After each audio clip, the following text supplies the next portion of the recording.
So thank you. Welcome. Our first presenter for the evening is Kae Novak, who will be speaking about misinformation, disinformation, and Maskirovka, information technology literacy in the age of fake news. So Kae, it's all yours.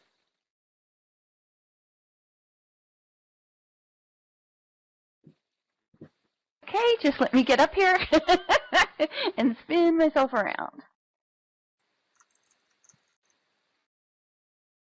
Okay, first of all, I want to thank you very much for inviting me. This is a topic that I actually end up discussing all the time. So, since the theme of this conference is the passion for truth, let me begin by being truthful and making a confession, okay? Now, it's not something I talk about a lot, but I didn't go straight into college after high school. I went into the military, and I attended the Defense Language Institute and was actually assigned to military intelligence. And it was right before the fall of the Berlin Wall, Glasnost, and Perestroika. Now, the Soviet Union collapsed and the worldview changed, and I thought maybe one day I'd write a fictional spy novel about the Cold War, right? And that's about all I thought I could do with my short time in the military. Then things changed. One of the current roles at my college is as an information and technology literacy mentor.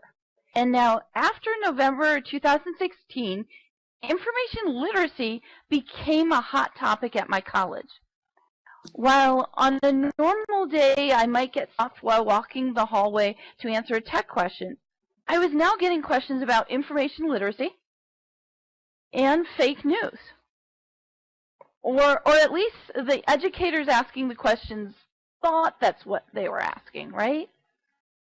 But you see, my years of training in military intelligence expertise let me know it was something much more than that.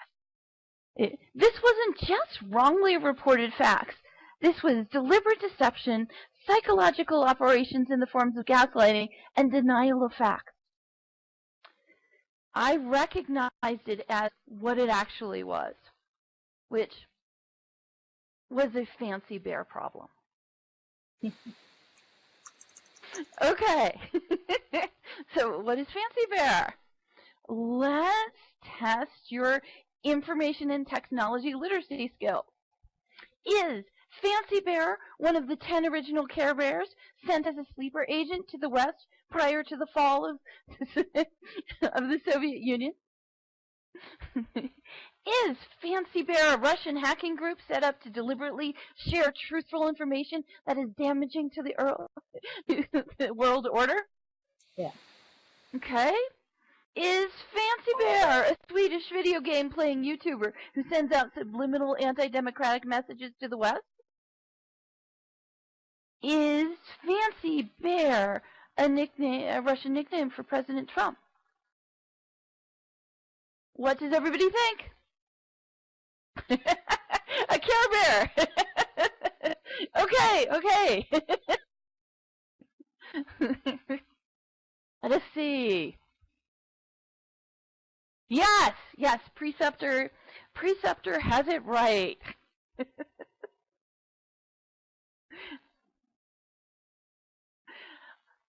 And I will tell you, they do have a Facebook page. So you can go ahead and learn more there. And one of the quotes from them are, "We are anonymous. We are a legion. We do not forgive. We do not forget. Expect us. Anonymous." And then they have the hashtag OP Olympics on it. Now, this is at least what was out there in 2006. But now, where else might you have heard of them? Any ideas?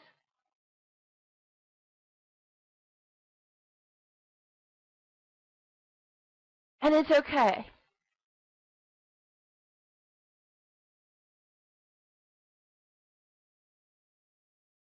Well, In 2016, they did they hacked WADA, the World Anti-Doping Agency. And what else might have been happening around that time? Maybe the Russian athletes got exposed for doping themselves? Yes. Good one, Abacus. Now, there's one other incident that you might remember them from that got them onto the international stage, and that was last year.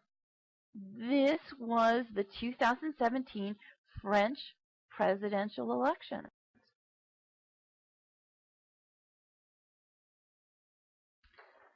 President Macron, then candidate Macron's campaign was hacked. And the next question I have for you, and it's okay, it can be considered a rhetorical question. Maybe you don't study French elections that much, but if I was to ask the question, when was it hacked? It was hacked just about 24 hours before voting.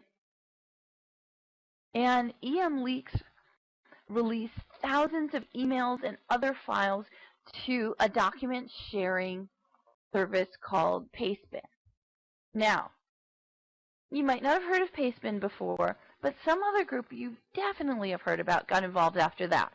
After it was up on Pastebin, then WikiLeaks used Twitter to publicize it.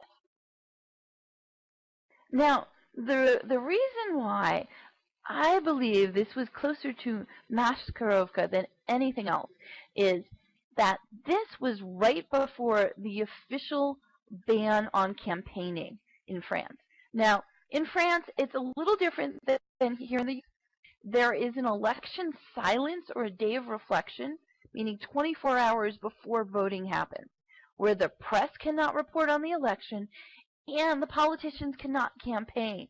It's kind of like how you're not able to campaign right around a polling area in the United States. Well, this extends to the press, and this extends further to the whole country. Now, this hack was obviously deliberate, and the timing was very specific because it was leaked at a time period when neither the press nor the candidates could respond to this leaking. They weren't allowed to discuss it.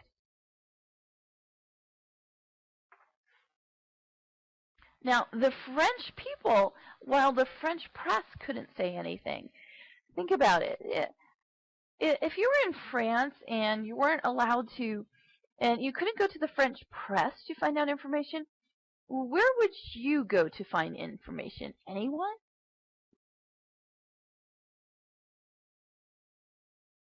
Yes. So it just bans people from responding to the accusations, but the BBC was covering it all over the place. Yes, the French. If you were French. Yes, they could get it everywhere else. Now, the interesting thing is that Macron has gone on this year to propose legislation that would sanction social media companies for failing to block fake news. And during election campaigns, judges would be empowered to order the removal of events. So that's kind of a pretty good segue to talking more about our topic today. Is, as educators, how do we find information, and how do we teach our learners to find information? So these are some of the actual slides and content that we use at my college. We go to the basics. We go to the basics, and we start at like this point of confusion, like the number 138,000 is data. Now this, the Colorado Community College system served 138,000 students for the 2006 academic year. Now that is information. And information is data set in a context for relevance. So these are slides. These are things that we give to our instructors. They can either use our material, or we even just go into the classes and we do the presentation to the students. Now, we've actually been going a little bit further now, because propaganda, exists. It exists to persuade you. It is the systematic propagation of information by an interested party, especially in a way to encourage or install a particular attitude or response. And I have to ask you this question. Do you think there's any propaganda in politics? Anybody have any idea? Do you have an opinion on it? Are they trying to persuade you of anything? Okay. So, to let you know, my content area that I teach is marketing. Do you think there's any propaganda or persuasion in advertising or marketing?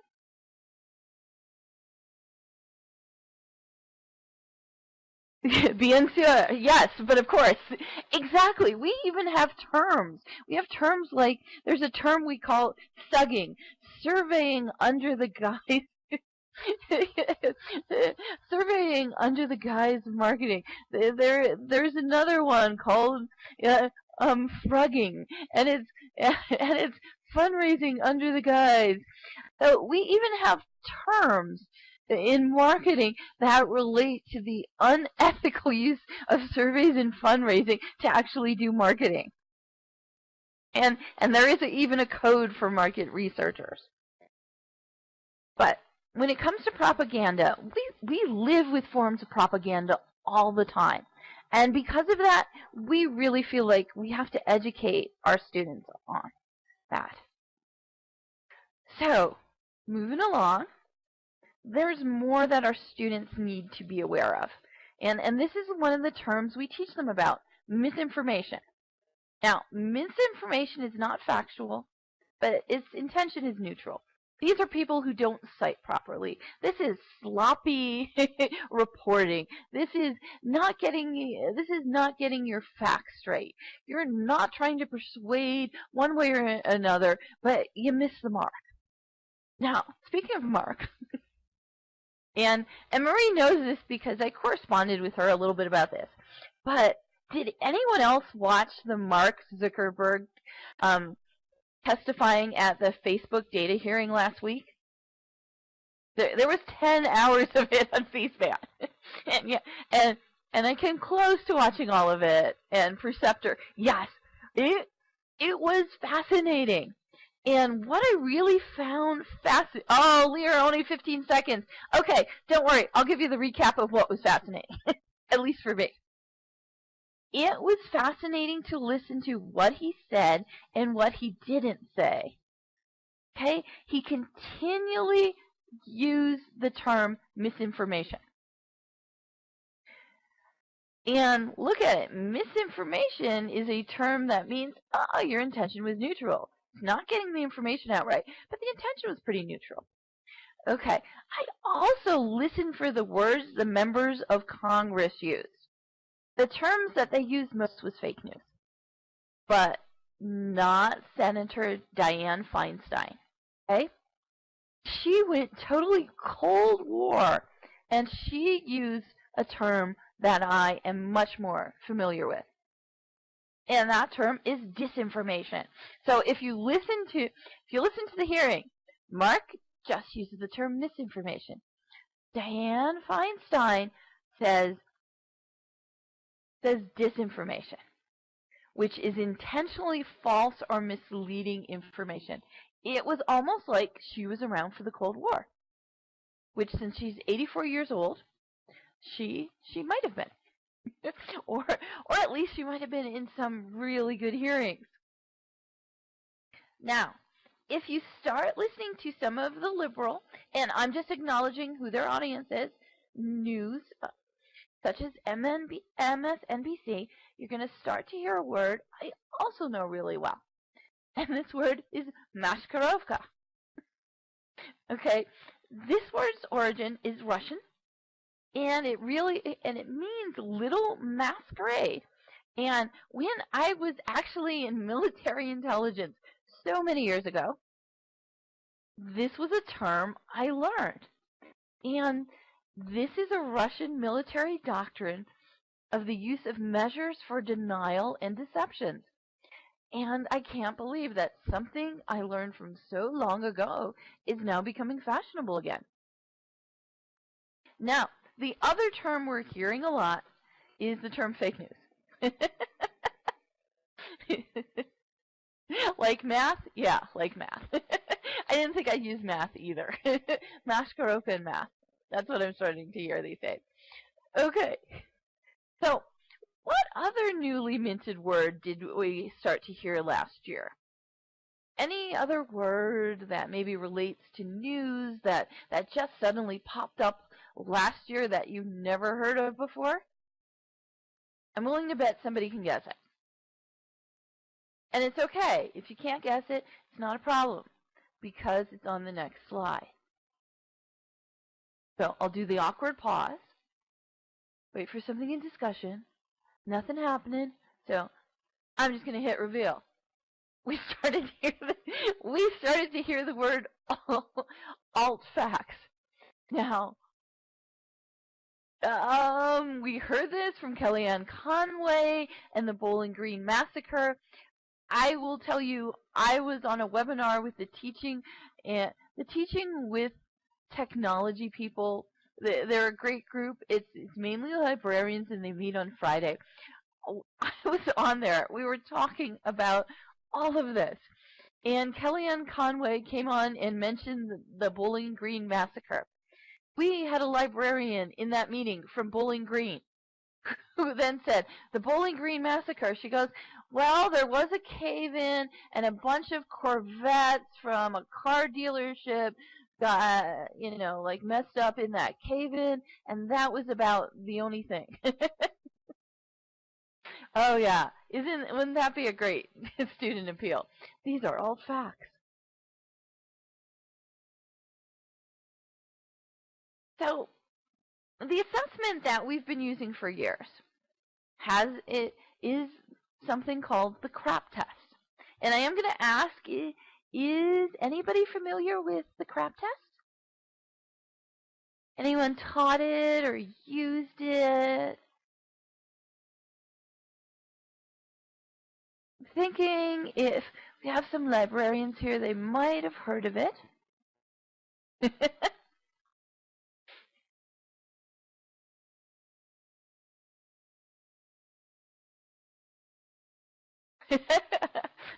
Okay.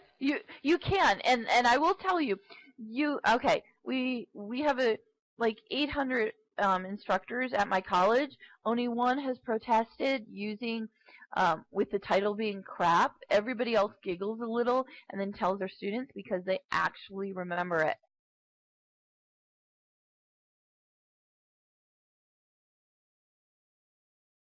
Now, how many of you are using any of these things for your classroom? Are you suggesting any of these fact-checking sites to your students?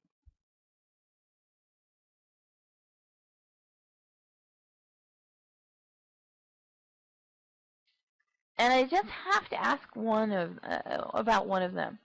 Is anyone else using Snoops? Go ahead and do any kind of fact-checking.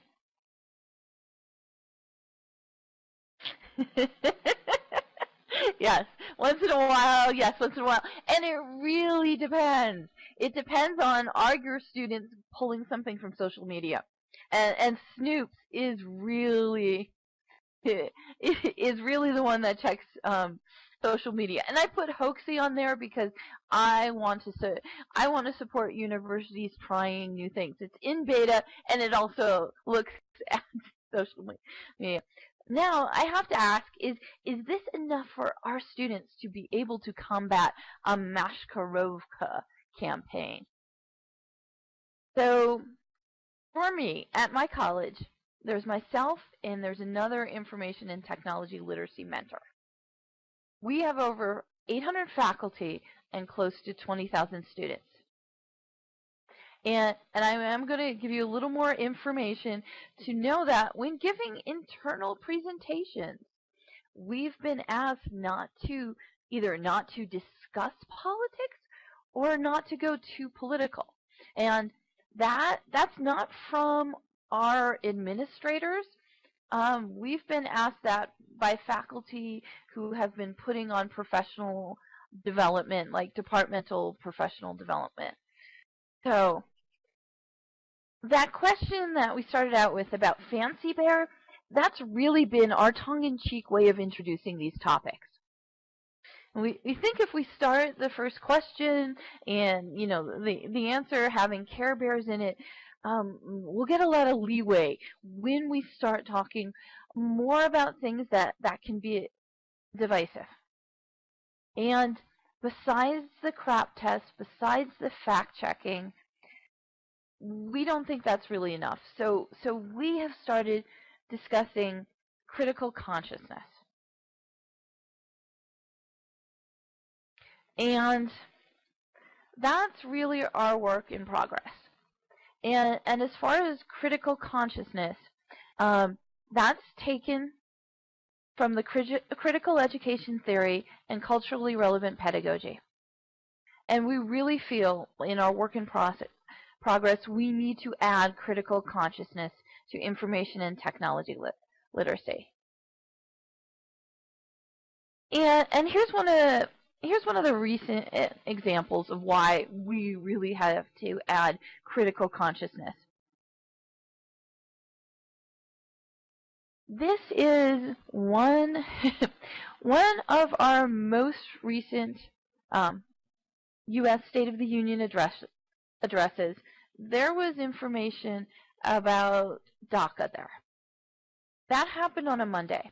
On Saturday, I was teaching information and technology literacy in a class for teaching English as a second language. And in that speech, there was a statement, and I will read the quote. The fourth pillar of our plan protects the nuclear family, ending chain migration. Under the broken system, a single immigrant can bring in virtually unlimited numbers of distant relatives.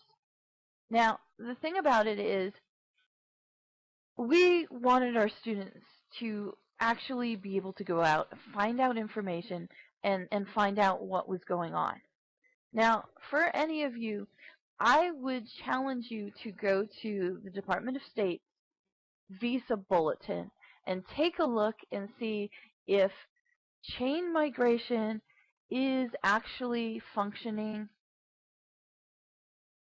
the way that it was brought up in the State of the Union.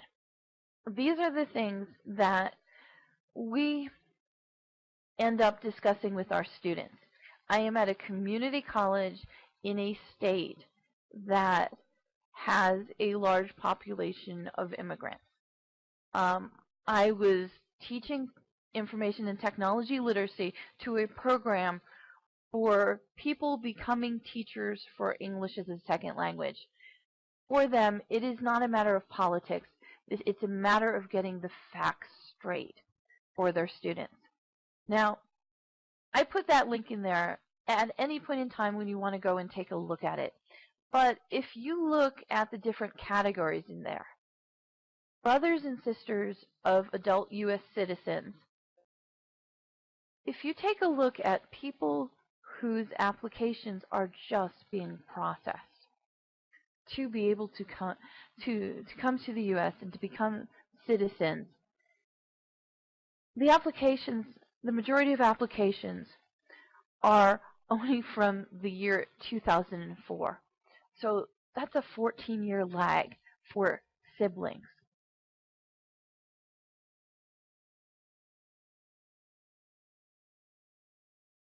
So for us, we have to look for resources locally and nationally.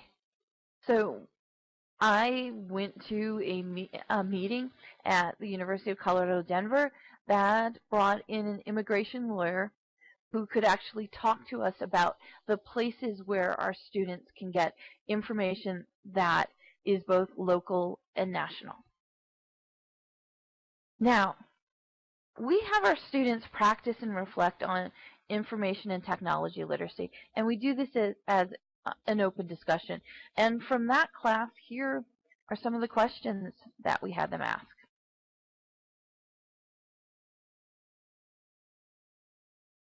We had them go look up, find the information, bring the information back. And we do this open. We don't have them handed in as an assignment because we want everyone to know what their information strategies are and how they jump multiple platforms and talk to multiple people to get this information. We also have them look up this, Hamilton 68, fact checker or propaganda. And we don't just do sites and articles, we also triage memes. We haven't triaged this meme yet, okay? This was one Marie just shared with me last week, okay? Now, we really have to give a shout out to Evan of the Yukon. And that's the name of the person who posted this on Reddit. Now, the reason that this even became even more popular was this meme ended up being also picked up by the Huffington Post. Okay? So, it's about time to close. So, what I learned a long time ago by inexplicably being in military intelligence was you have to know your history. You have to know what has happened before so you know what is possible. You have to know the facts. You have to know how things are being reported on and who are credible sources. You have to dig for information that is not necessarily in the mainstream. And you have to respect the people who are the story. Don't shy away from hard discussions. All of this is a work in progress. And this was shared by one of my friends, Trish Cloud. And anyone here know who Joe Strummer is? Oh no. Okay, we have no Clash fans here. Oh, that's okay. Yes. He is the lead singer of the Clash. And let me tell you, I was in a coffee shop with a 20-something barista, and Rock the Casbah was playing. Yeah, and she said to nobody in particular, I don't know what this song is about. And yeah, I told her. But what I want to say is, look, don't get dismayed. It's punk rock time. This is what you've been trained for as an educator. And if everything else fails, and they say, don't get too political when you're talking about information literacy, use humor. Even if it's tongue-in-cheek, and even if you have to bring in a Care Bear. So that's all I have, and thank you guys very much.